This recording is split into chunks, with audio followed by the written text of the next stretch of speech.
here we are in this place that, it's been a little bit since we've gotten to sit down, but this is good. I think I love these spaces where, I think we know that on 30, 45 minutes out of the whole hour on a Sunday, there's only so much that can happen there. And then there's a lot of other hours in the week. And obviously we know that there's just a lot that goes on, or maybe questions we have that we don't always get to answer or address. And so we just want to take some time here as we're looking at the Christmas season, to really just talk about something. So one thing I want to just ask you is this whole idea of Christmas trees. And we were kind of dialoguing about this a little, and we thought it'd be good to just have this space to talk about Christmas trees. How should we, as followers of Jesus, understand the Christmas tree? That's such a good question. And I think, honestly,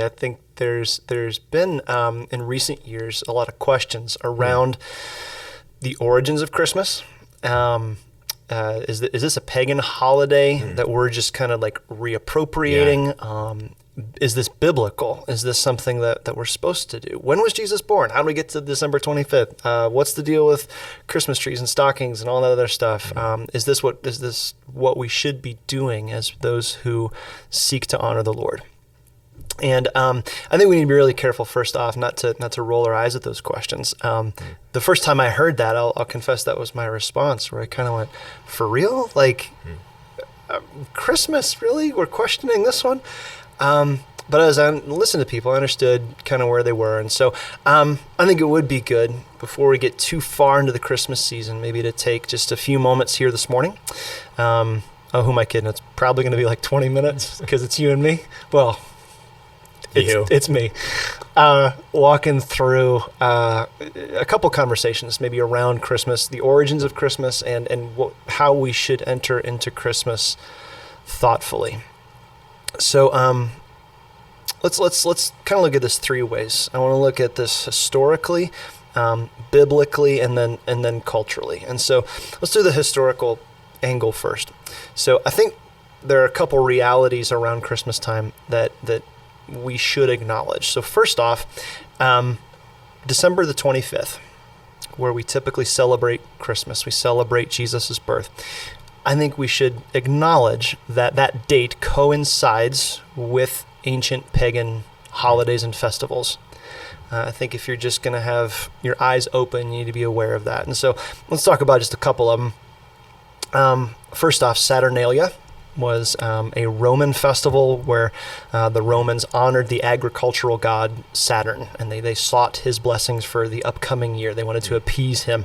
That was held on December 17th in the ancient Roman world, and it went for about a week. And Saturnalia actually bears a lot of resemblance to modern Christmas festivals. There's a lot of feasting that went on. You'd have your family over to your house. You would actually travel to your neighbors and sing songs. Now, they would do it naked, which we're not doing that. So they would carol. They would give gifts. And so Saturnalia is one of these first things that we see in history. We go, gosh, that sounds a little like Christmas. Solstice is another pagan holiday. It's rooted in the turning of the seasons.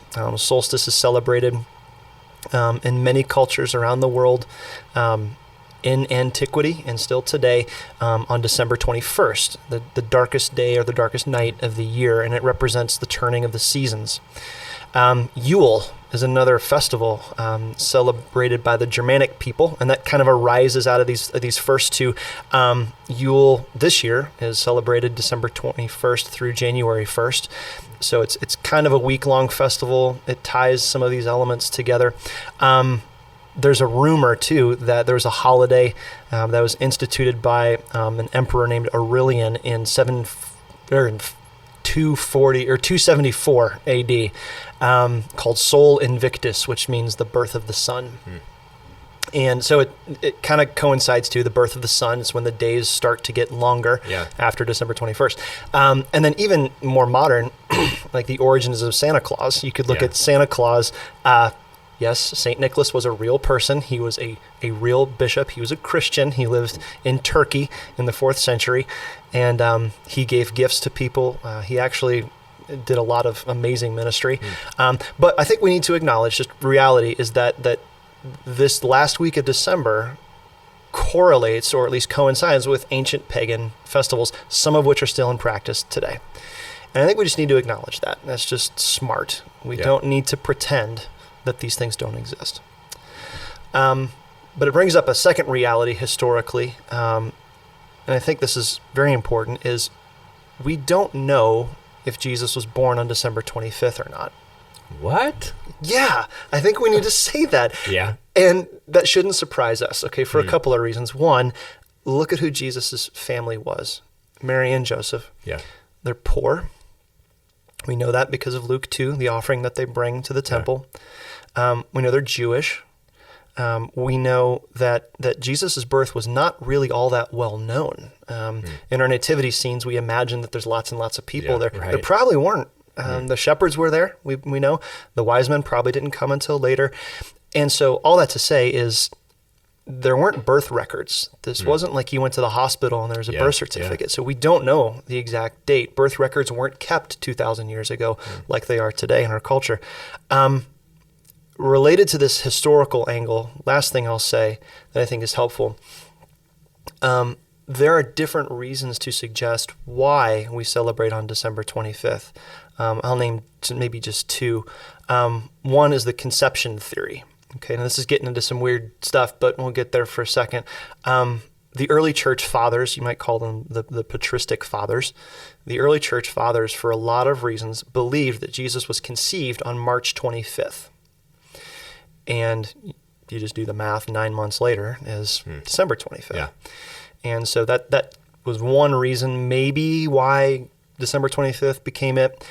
There's another theory as to why the early Christians picked the 25th of December, is that related to those pagan festivals I mentioned earlier, that there may have been a missiological reason to say, well, let's take these festivals and baptize them in Christianity, and let's almost co-opt or reappropriate these festivals in the name of Jesus. And so that's another theory. So all that to say, historically, this is the first of these three conversations we need to have. Historically, we need to be honest and say, there's no real historical reason for picking this exact day. We don't know. And so we probably shouldn't be dogmatic about December 25th being the only day that we celebrate Jesus.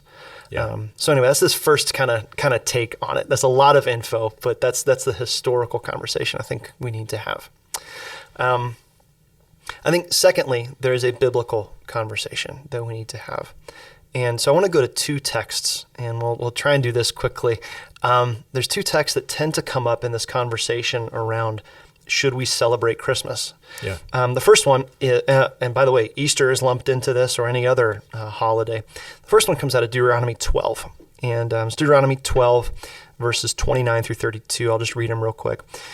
It says, when the Lord your God cuts off before you the nations whom you go in to dispossess, and you dispossess them and dwell in their land. Okay, so this is talking about the people on the edge of the promised land. They're going to go into the land that God has promised them.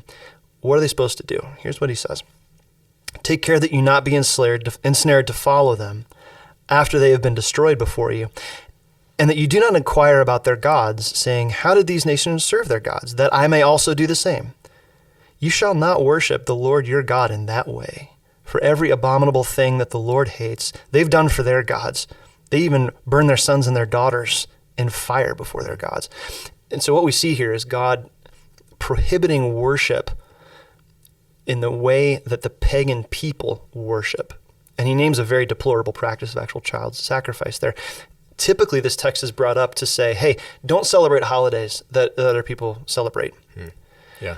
And we go, well, that's kind of missing the context here. The conclusion is we should not worship what the other nations worship, nor should we worship how they worship. We shouldn't take our cues for what's valuable for what's around us. Another text that's kind of frequently brought up is in Jeremiah. Now, this one gets really interesting. This is in Jeremiah 10, because this sounds really close to a Christmas tree. Right? Yeah. You ready? Okay. It's Jeremiah 10. Thus says the Lord, this is Jeremiah 10, verse 1. He says, don't learn the way of the nations, nor be dismayed at the signs of the heavens, because the nations are dismayed at them. Now here's where he gets specific. For the customs of the peoples are vanity. A tree from the forest is cut down and is worked with an axe by the hands of a craftsman. They decorate it. The King James actually says they deck it, like they deck the hall. They deck it with silver and gold. They fasten it with hammer and nails so that it cannot move. And he's basically saying, don't do this. Don't do what they do. And so sometimes well-meaning Christians come to that verse and they trip over it and they go, right there, that says no Christmas tree. Yeah. Here again is a great example of why context is so important biblically. Is this whole section of Jeremiah 10 is talking about the value of God. Which is more valuable, a tree that you would bring down into your house and worship and say, gosh, we God, whatever God exists, we're calling on the power of this tree to bring your blessing. Or going straight to God because you are part of his chosen people. We would say in the New Testament, because you've been brought near by the blood of Christ, going straight to him and saying, God, you are valuable. You are the one that we worship. And so that's what this is getting at here. This is not preventing or castigating people against a Christmas tree. This is about the object of their worship. He's really condemning idolatry. And so that's where this gets, I think, a little more interesting. Now we want to move this into, I think, the third aspect of this conversation. We'll call it the cultural elements. So we've got this historical bit, we've got the biblical bit, and now we'll talk about the cultural bit. But I want to pause for a second because I've been going for like 10 minutes at this point. What's happening in your mind when you hear all these things kind of come up? And then we'll talk about the cultural bit. I think all of that is so helpful for us. And I think to understand like the context and the history.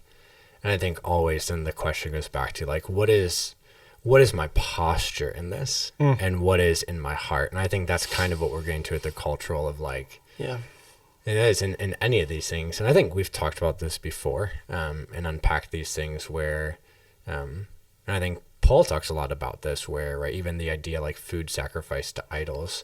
And so I think we have to have these conversations in a way of like, let's be honest about these things. But I think just because that's true that this holiday was a pagan, it doesn't mean that because I am engaging in some form of Christmas festivities that I am therefore a pagan idol worshiper. And so I think that is a thing. And, we should, I think as it moves to what's the posture, it's the same way of like, I mean, for my kids in my house, there's things where it's like, these are nice activities, but when this activity becomes a place of like worship or idolatry, then like it's a bad thing. And so it's like, as simple as something like coloring, when that becomes a space where like y'all are fighting over stuff or being rude, like then actually like coloring is no longer a good thing. Because it is moving away from like, it's moving their hearts into a space of idolatry. And in that tricky where anything can become an idol. We can make anything an idol. So with that in mind, I'm so glad you brought up meat sacrifice idols because that's exactly where I want to go next. So if you're watching this and you're going meat sacrifice, wait, hang on, what now? So let's get into the New Testament a little bit. What we're saying, like, it's not the practice; it's the heart beneath the practice. That's what we're really getting at. So I want to read two texts that have to do with meat sacrifice idols. And so for those that are watching that don't know, in the New Testament, this is a big issue. This is a big cultural issue where part of pagan ritual sacrifice was to take meat and sacrifice that meat to an idol. And the question was, well, could Christians eat that?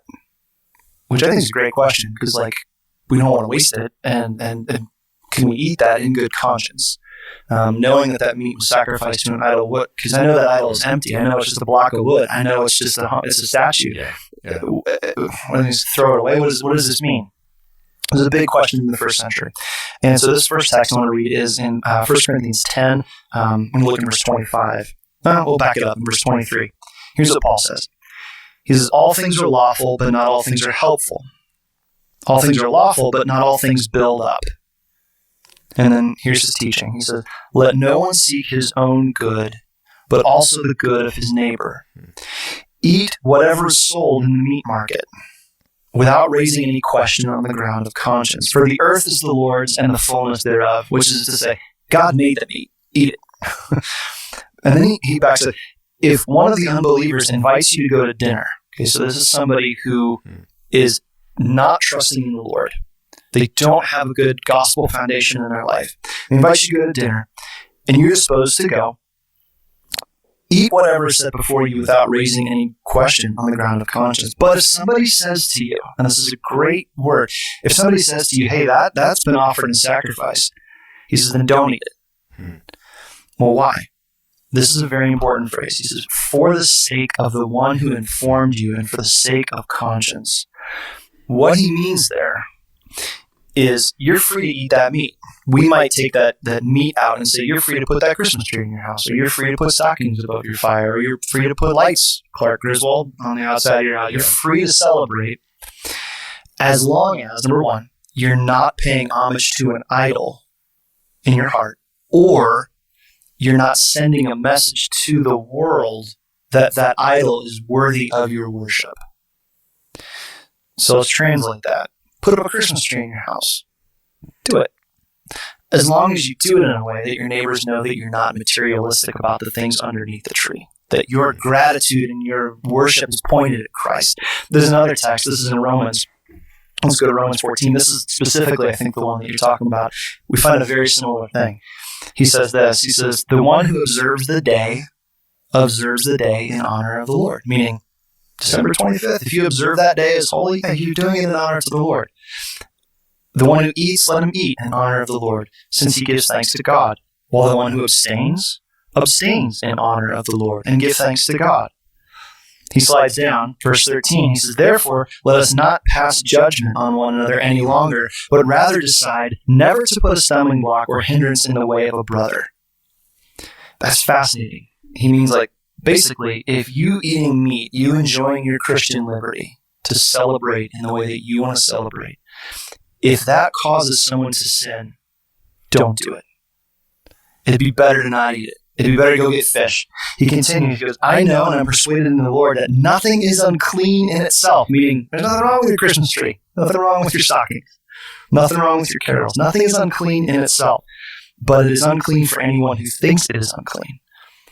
For your brother is grieved by what you eat, and you're no longer walking in love. But what you eat, do not destroy the one for whom Christ died. That is a brilliant statement. So here's what this means. Let's get around all this meat sacrifice to idols and Christmas tree stuff. Here's the conclusions that I take away from this.